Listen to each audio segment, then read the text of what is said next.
Hi viewers, welcome to our channel. ప్రస్తుతం మనతో పాటు భరద్వాజ్ గారు సీనియర్ జర్నలిస్ట్ ఉన్నారు. వారితో ఒకసారి మాట్లాడదాం. నమస్కారం సార్. నమస్తే అండి. సార్, జగన్మోహన్ రెడ్డి గారు అసెంబ్లీకి వస్తారా రారా అని ఒక పెద్ద చర్చ తర్వాత ఆయన వస్తానని చెప్పడం, ఈరోజు రావడం, వచ్చిన తర్వాత కనీసం కొద్దిసేపు కూడా ఉండకుండా వాకౌట్ చేసి వెళ్ళిపోయారు. ప్రతిపక్షంగా మమ్మల్ని గుర్తించాలి, ప్రజాస్వామ్యాన్ని కాపాడాలి, వీ వాంట్ జస్టిస్ అంటూ గవర్నర్ ప్రసంగాన్ని అడ్డుకుంటూ ఈ నినాదాలు చేస్తూ ఒక గందరగోళం క్రియేట్ చేసి ఆ తర్వాత వెళ్ళిపోవడం జరిగింది. దాన్ని సెటరికల్ గా కూడా విమర్శలు చేస్తున్నారు. 11 నిమిషాలు కూడా ఉండలేదు వీళ్ళు అని చెప్పేసి.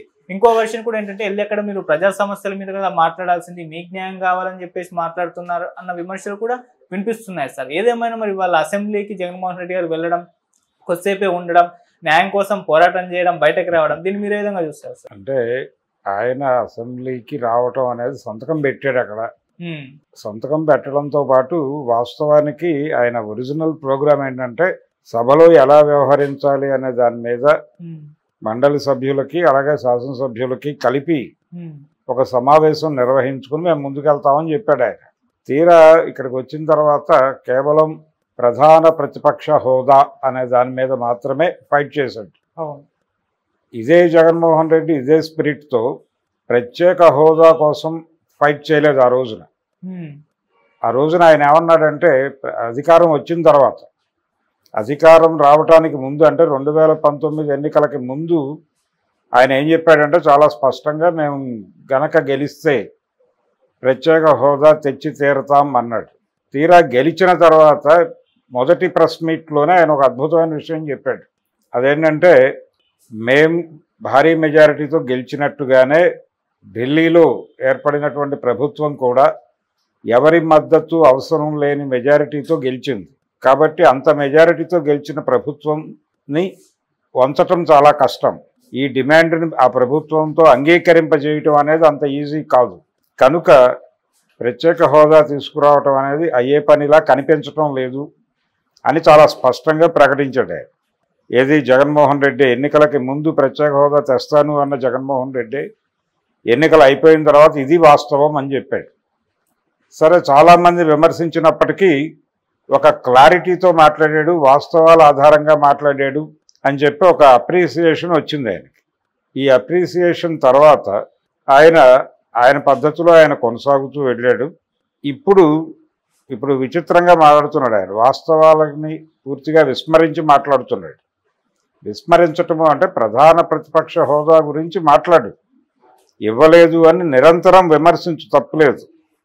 కానీ సభలో నువ్వు ఉండి సభలో అధికార పక్షం మాట్లాడుతున్నటువంటి మాటలలో ప్రజా వ్యతిరేక విధానాలు కానీ మరొకటి కానీ దొర్లినప్పుడు వాటి గురించి సభలో నిలదీయాల్సినటువంటి అవసరం ఉంది నీకు. ఆ అవసరాన్ని గుర్తించాలి. అందుకోసం నేను ఎన్నుకున్నారు ప్రజలు. మీ 11 నియోజకవర్గాల ప్రజలు మీ మీద చాలా హోప్స్ పెట్టుకున్నారు, ఆశ పెట్టుకున్నారు.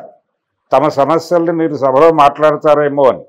కానీ మీరు సభలో మాట్లాడకుండా వెళ్ళిపోతే చేయగలిగింది ఏముంది? ఇప్పుడు ఆ నియోజకవర్గాల ప్రజలందరూ వచ్చి ఈ 11 మంది ఎమ్మెల్యేల ఇంటి ముందు జగన్మోహన్ రెడ్డితో సహా ధర్నాలు చేయాల్సినటువంటి పరిస్థితి తెచ్చుకునే వాతావరణం కనిపిస్తోంది. అంటే మీరు మా సమస్యల్ని సభలోకి వెళ్ళి మాట్లాడని పక్షంలో మీరు సభ నుంచి బయటకు వెళ్ళిపోతే, రిజైన్ చేసేస్తే మేము కొత్త శాసనసభ్యులను ఎన్నుకుంటాం. మా సమస్యల్ని సభలో వినిపించడం మాకు ప్రధానం. మాకు ఒక ఎమ్మెల్యే ఉన్నాడు అని చెప్పుకోవడం కాదు.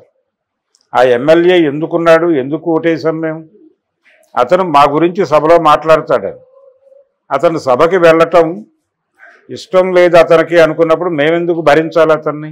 అందుకని రాజీనామా చేయండి. ఇక్కడ రీకాల్ చేసే అవకాశం లేదు.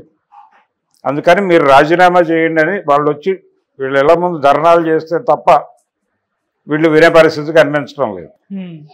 ఇప్పటికైనా ఆయన కొంత ప్రజానుకూల పద్ధతుల్లో వెళ్ళాలి. ఈయన ఎప్పుడైతే మొండిగా వ్యవహరిస్తున్నాడో అవతల వాళ్ళు కూడా ఈయన్ని టీజ్ చేయడం మొదలు పెడుతున్నారు. ఆ టీజింగ్లో భాగమే 11 నిమిషాలు కూడా సభలో లేడు అని చెప్పడం. ఈ 11 అనే ఫిగర్ని అంబోజ్ చేస్తూ రకరకాల కామెంట్స్ చేస్తున్నారు. వీటిని గౌరవప్రదంగా ఎదుర్కోవడానికి ఏం చేయాలనేది ఆలోచించాలి తప్ప మొండిగా తిరస్కరిస్తాను అంటే కుదరదు. తెలుగుదేశం పార్టీ అద్భుతమైన పరిపాలన ఇస్తుందని ఎవరు అనుకోవడం లేదు. అనేక లోపాలు జరుగుతున్నాయి. ఆ సూపర్ 6 ప్రాపర్గా అమలు జరగటం లేదు అక్కడ. అలాగే వాళ్ళు చెప్పినటువంటి అనేక విషయాల్లో వాళ్ళు ఏమాత్రము శ్రద్ధ పెట్టలేదు. పవన్ కళ్యాణ్ దగ్గరికే వస్తే ఆయన సుగాలి ప్రీతి కేసు కావచ్చు, లేకపోతే ఆ సెంట్రల్ ఇంటెలిజెన్స్ నుంచి నాకు వేలాది మంది అమ్మాయిలు కనిపించడం లేదని వచ్చింది, ఆ విషయం కావచ్చు, చంద్రబాబు నాయుడు గారు మాట్లాడినటువంటి అనేక విషయాలు కావచ్చు, వాలంటీర్లను మేము భద్రంగా చూసుకుంటామని చెప్పిన మాట కావచ్చు, అలాగే స్కూళ్ళల్లో జరుగుతున్నటువంటి మార్పులు, విద్యా విధానంలో వస్తున్నటువంటి మార్పులు, కార్పొరేట్ స్కూళ్ళకి ప్రత్యామ్నాయంగా ఏదో మేరకు ప్రభుత్వ స్కూళ్ళను నిలబెట్టడానికి జగన్మోహన్ రెడ్డి టైంలో జరిగినటువంటి ప్రయత్నాన్ని నిర్వీర్యం చేయటం కావచ్చు, ఇలాంటి అనేక విషయాల మీద మాట్లాడవచ్చు. ఇప్పుడు ఆ రోజున అమలు జరిగినటువంటి చాలా సంక్షేమ పథకాలు ఇప్పుడు రకరకాలుగా తూట్లు పడవడం జరుగుతోంది. దాని గురించి మాట్లాడు నువ్వు సభలో. వీటన్నిటి గురించి మాట్లాడటానికి ఎవరో ఒకరు కావాలని జనం కోరుకుంటున్నారు. కనీసం మీరైనా వాయిస్ రైజ్ చేయట్లేదు, వదిలేస్తున్నారు. అలా వదిలేసి మీకు ప్రధాన ప్రతిపక్ష హోదా ఇవ్వలేదు అనే ఒక పాయింటే పట్టుకుని గొడవ చేస్తున్నారు. ఇది ఎలా కరెక్టు? ఇది ఒక అంశం మాత్రమే, ఇది మాట్లాడొద్దు అని అంటలేదు. ఇది మాట్లాడాలి, ఖచ్చితంగా నిలదీయాలి.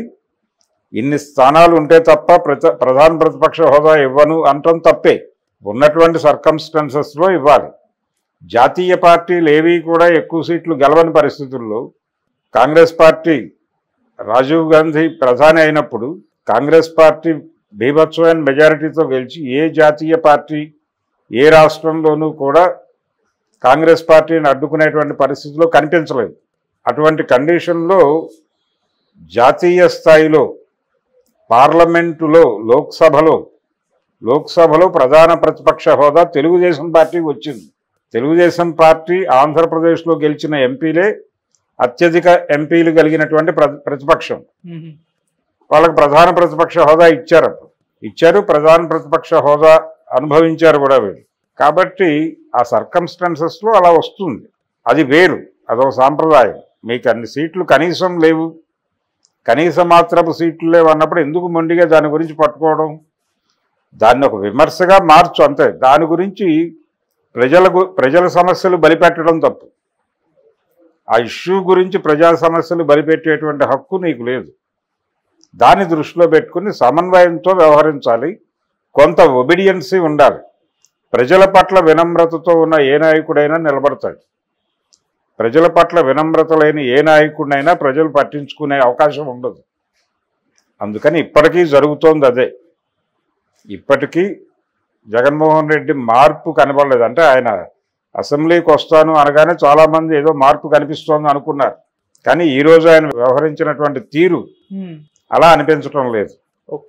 అందుకని పద్ధతి మార్చుకోవాలి. ఆయన పద్ధతి మార్చుకుని, ఫోకస్ మార్చుకుని తను ఎలా వ్యవహరించాలి అంటే ఒక ప్రొడక్టివ్ అపోజిషన్ రోల్ ప్లే చేయాలి ఆయన. అది ప్లే చేయటానికి కేవలం దాడి మాత్రమే కాదు, దాడి వర్కౌట్ అవుతుంది అన్ని సందర్భాల్లో. వచ్చే ఎన్నికల్లో గెలవడానికి, ప్రజల మనసులు గెలుచుకోవడానికి అనుసరించాల్సిన ఒక పద్ధతి అయినటువంటి వ్యూహాన్ని ఆయన పట్టించుకోవడం లేదు. అది పట్టించుకోకపోతే నష్టమే జరుగుతుంది. ఆ మళ్ళీ నష్టం జరిగే దిశలోనే ఆయన ప్రయాణం నడుస్తోంది. అందులో భాగమే ఈ అసెంబ్లీకి రాకపోవడం. అసెంబ్లీకి వచ్చి నువ్వు విమర్శించు, ప్రభుత్వ విధానాలను విమర్శించు, బయట జరుగుతున్న విషయాలు చెప్పు. నీకు టైం ఇవ్వకపోతే గొడవ చేయి, నాకు టైం ఇవ్వమని ఆందోళన చేయి, పోడియం దగ్గరికి వెళ్ళి గొడవ చేయి, స్పీకర్ని గొడవ చేయి. ఇన్ని పోరాట రూపాలు ఉన్నాయి కదా, అన్ని పోరాట రూపాల్లో అసెంబ్లీలో నిలదీయటం అనేది కూడా ఒక పోరాట రూపంగా తీసుకో.